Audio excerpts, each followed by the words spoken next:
वैधानिक चेतावनी। अगर आप सत्य सुनने की हिम्मत नहीं रखते तो ये वीडियो आपके लिए नहीं है।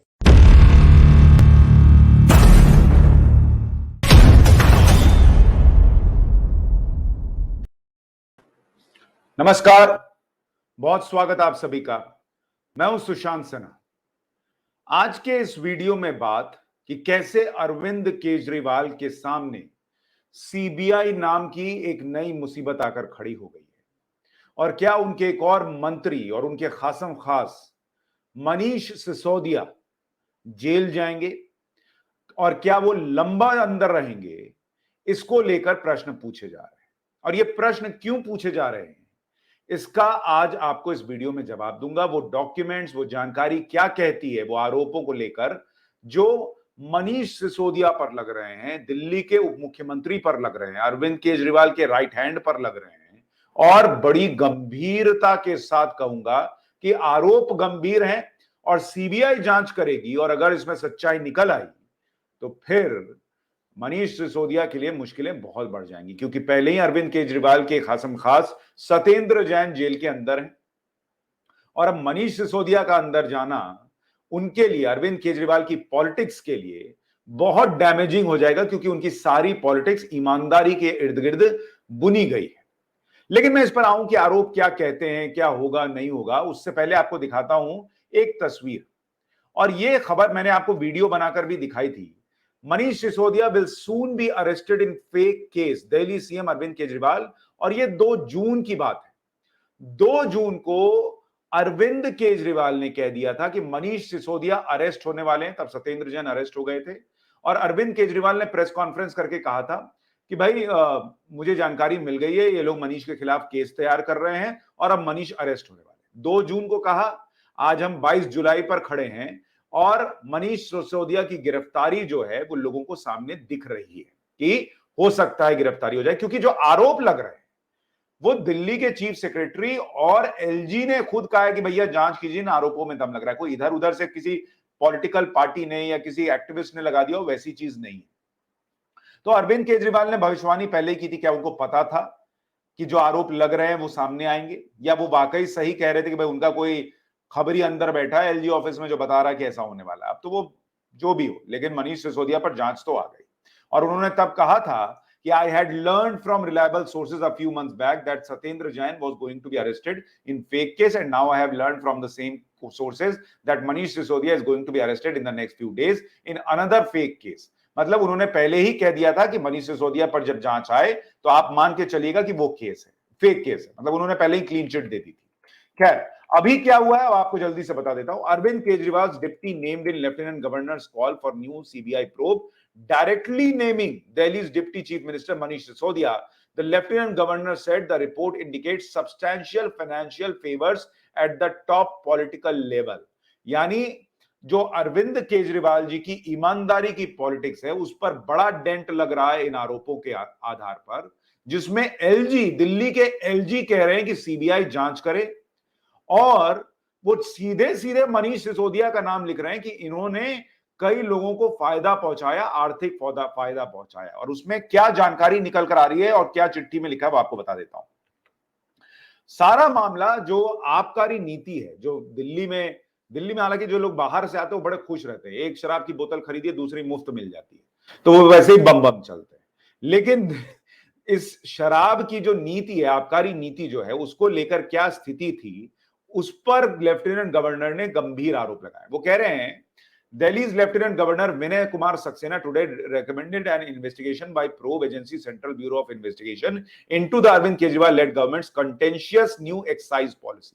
यानी जो नई एक्साइज पॉलिसी लाई गई थी उस पर जो चीजें हुई उसको लेकर जांच करने की बात है। A July 8 report by the Chief Secretary established several violations of established law in addition to deliberate and gross procedural lapses to provide post-tender undue benefits to liquor licensees. यानी आरोप यह लग रहा है कि जिन लोगों ने शराब बेचने का लाइसेंस लिया उनको अरविंद केजरीवाल की सरकार, या कहिए कि मनीष सिसोदिया जो कि इस विभाग के मंत्री हैं, उनका नाम लिया जा रहा है एलजी की तरफ से कि उन्होंने फायदा पहुंचाया डायरेक्ट। और क्या क्या लिखा है एलजी ने और क्या क्या आरोप है वो अभी आपको बताऊंगा।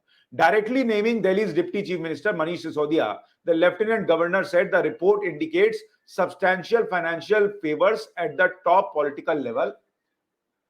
And the new excise policy was implemented with the sole aim of benefiting private liquor barons for financial benefits to individuals at the highest echelons of the government, leading up to Manish Sisodia, the Lieutenant Governor alleged. यानी दिल्ली के lieutenant governor गंभीर आरोप लगा रहे हैं कि जो नई एक शराब नीति लाई गई, एक्साइज पॉलिसी लाई गई, वो लाई ही इसलिए गई कि कुछ लोगों को फायदा पहुंचा रहा था।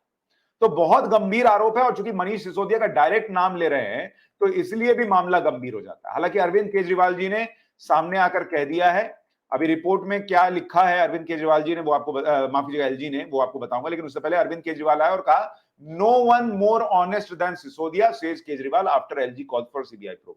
यानी अरविंद केजरीवाल जी ने सामने आकर क्लीन चिट दे दिया मनीष सिसोदिया को कि कुछ हो ही नहीं सकता, इनसे ज्यादा ईमानदार आदमी तो मैंने 22 साल में नहीं देखा। वो कह रहे हैं Delhi chief minister Arvind Kejriwal on Friday came to the defence of deputy chief minister Manish Sisodia after lieutenant governor Vinay Kumar Saxena recommended CBI जांच। I have known Sisodia for 22 years and I have never seen anyone as honest or as much of a देशभक्त as him। तो अरविंद केजरीवाल जी ने अपनी जांच report दे दी है। उन्होंने कह दिया 22 साल में मैंने मनीष सिसोदिया से ज्यादा देशभक्त नहीं देखा, मनीष सिसोदिया से ज्यादा ईमानदार नहीं देखा, इसलिए मनीष सिसोदिया को क्लीन चिट मिल गई अरविंद केजरीवाल जी के। लेकिन अरविंद केजरीवाल जी के कहने से तो होगा नहीं, सीबीआई जांच करेगी, मामला कोर्ट तक जाएगा। तो अब जो एलजी कह रहे हैं, जरा वो आरोप भी आपको बता देता हूं। अरविंद केजरीवाल जी ने कहा, वो आपने सुन लिया, LG Shri VK Saxena orders probe based on report from Delhi chief secretary. तो एलजी ने खुद से ये जांच शुरू नहीं की है, दिल्ली के चीफ सेक्रेटरी ने एक रिपोर्ट दी 8 जुलाई को, उस पर यह हो रहा है। और उसमें कहा गया कि रूल 57 ऑफ द टीओबीआर 1993, जिसमें कि चीफ सेक्रेटरी को यह अधिकार है कि अगर कोई नियमों का उल्लंघन हो रहा हो, कुछ गड़बड़ी दिख रही हो, तो वो जांच की बात कर सकते हैं लेफ्टिनेंट गवर्नर से और चीफ मिनिस्टर से। The excise department under direct orders of Manish Sisodia decided to allow a waiver of rupees 144 crore singularly to the liquor cartel on the tendered license fee under the excuse of COVID-19 pandemic। तो पहला आरोप और गंभीर आरोप यह लग रहा है कि मनीष सिसोदिया के नेतृत्व में करीब 145 करोड़ रुपया जो है ये शराब बेचने वालों के जो लाइसेंस दिए गए उसमें वेव ऑफ कर दिया गया, ये कहते हुए कि भाई कोविड चल रहा है। भाई लोग तो ये पूछ रहे हैं कि कोविड के बीच में इतना एक्साइज पॉलिसी लाने की जरूरत क्या थी। लेकिन यहां सवाल इस बात को लेकर उठ रहा है कि जब कोविड के समय आपको ये छूट देनी पड़ रही थी तो ये पॉलिसी क्यों लाए, और छूट को लेकर जो कहा गया वो अभी आपको अब बताऊंगा आगे। The report indicts Delhi deputy chief minister Manish Sisodia violating GNCTD act 1991 transaction of business rule. मतलब इसमें बताया गया कि कौन कौन से नियमों का उल्लंघन किया गया। आगे जो जानकारी है वो भी देखिए, मैं जो आपसे कह रहा था, opposed by civil society, religious groups, educational institutions, parents bodies and the opposition alike was brought in the middle of the deadly delta wave of COVID-19 pandemic by the Kejriwal headed cabinet decision number 2994 dated 15 April 2021 and a subsequent cabinet decision number 3003 dated 21 May 2021।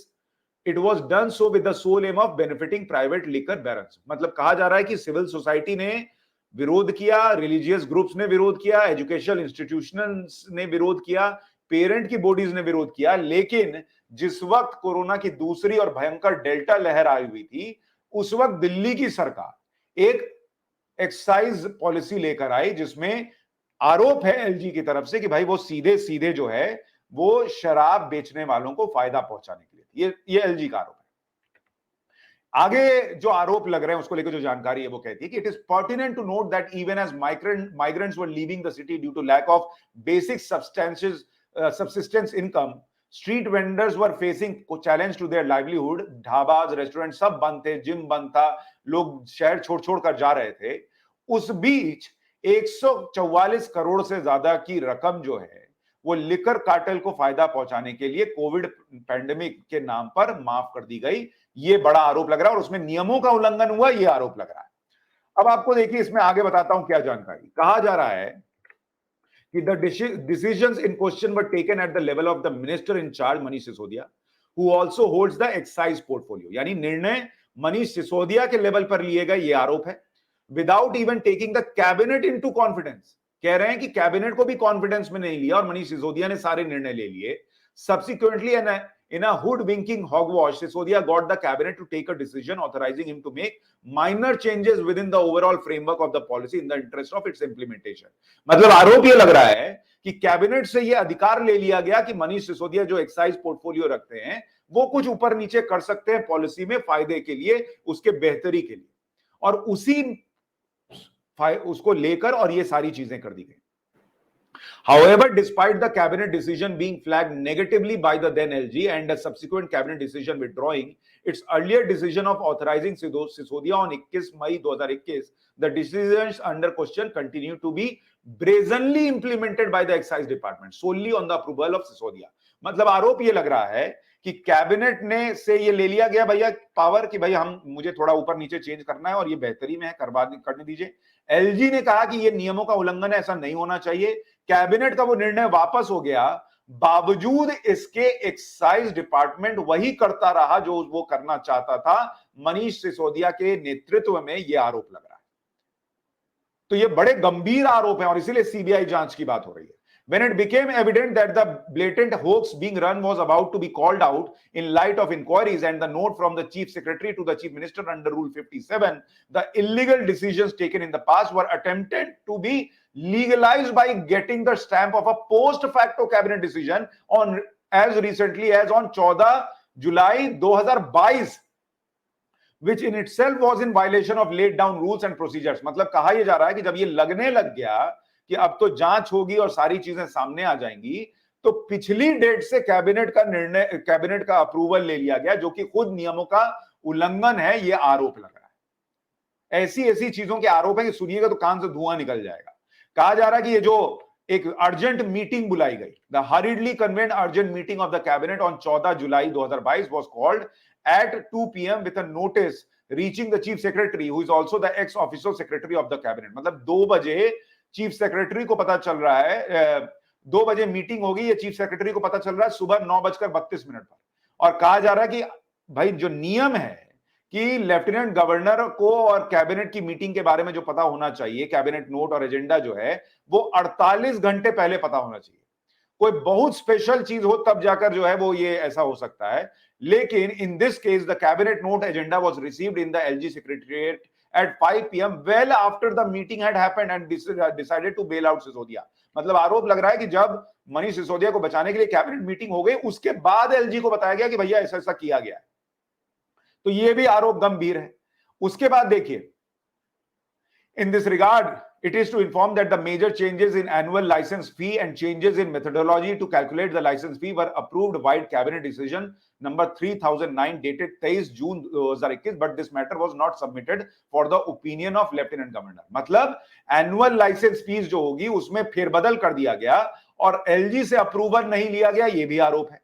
The department decided to refund EMD amounting to 30 crore in case of license of airport zone as the successful tenderer was not able to obtain NOC from airport authorities.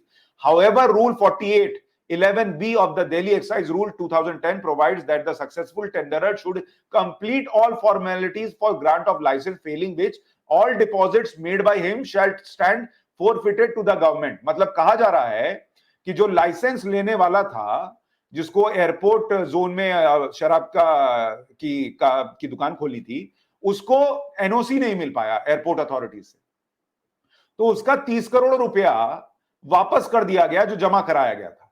जबकि आरोप यह लग रहा है कि यह नियम कहता है कि अगर आप लाइसेंस के लिए एनओसी नहीं ले पाइएगा तो जो पैसा जमा किए हैं वो सारा डिपॉजिट जो है वो सरकार के पास रह जाता है. लेकिन वो 30 करोड़ रुपया लौटा दिया गया और फायदा पहुंचाने के लिए लौटाया गया, यह आरोप लग रहा है.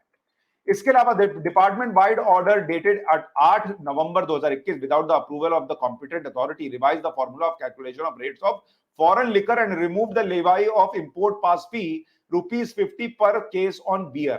मतलब जो फॉरेन की शराब थी और बियर पर जो 50 रुपया लगता था इंपोर्ट पास फी, उसको हटा दिया गया बिना जो जरूरी इजाजत है, अप्रूवल है, वो लिए हुए, और ये पोस्ट टेंडर हुआ. तो ये भी एक बड़ा गंभीर आरोप लग रहा है. उसके अलावा जो 144 करोड़ रुपए की छूट की बात है, जो राहत देने की बात है, उसको भी बताया जा रहा है गलत तरीके से हुआ, ये भी आपको बताया. और कैसे जब जांच की बात आने लगी तो फिर जो है पुराने डेट में, और ये सब चिट्ठी जो लिखी है एलजी ने उसके अंश दिखा रहा हूं कि उसमें कहा जा रहा है कि भैया वो फिर जो है आनंद फानंद में एक मीटिंग बुलाकर और सारी चीजें करा ली गई। अब ये आरोप बड़े गंभीर हैं और मनीष सिसोदिया के लिए चूंकि मामला इसलिए गंभीर हो जाता है कि आरोप एलजी ऑफिस से आ रहे हैं, चीफ सेक्रेटरी ने लगाए हैं और अब सीबीआई जांच की बात हो रही है। और अगर ये आरोप स्थापित हो गए तो मनीष सिसोदिया के लिए जल्दी बाहर आना आसान नहीं होगा। भले अरविंद केजरीवाल उन्हें कट्टर राष्ट्रवादी और ईमानदार होने का सर्टिफिकेट देते रहे, लेकिन कोर्ट के अंदर डॉक्यूमेंट्स देखे जाएंगे और अगर वहां सीबीआई ने साबित किया, डॉक्यूमेंट्स ऐसे नजर आए जो कि आरोप लग रहा है एलजी की तरफ से, तो फिर मामला गड़बड़ाएगा। और सिर्फ मनीष सिसोदिया के लिए नहीं, अरविंद केजरीवाल के लिए भी, क्योंकि उनकी पूरी पॉलिटिक्स ईमानदारी के इर्द गिर्द बुनी गई है। और अभी जब गुजरात में चुनाव होने, हिमाचल में चुनाव होने, दूसरी जगह चुनाव होने, वहां पर अरविंद केजरीवाल बोलेंगे कि देखो हम लोग ईमानदार हैं इसलिए फंसाए जा रहे हैं, और बीजेपी बोलेगी कि देखो ये बेईमान है और इसलिए फंसते चले जा रहे हैं। इनका स्वास्थ्य मंत्री पहले अंदर गया और अब जो डिप्टी चीफ मिनिस्टर है उसके अंदर जाने की स्थिति बन रही। तो ये पूरा मामला बड़ा गंभीर होता जा रहा है। आपकी राय क्या है? क्या वाकई आपको यकीन है कि मनीष सिसोदिया ने यह सब किया है? कमेंट बॉक्स में लिखकर बताइएगा। नमस्कार।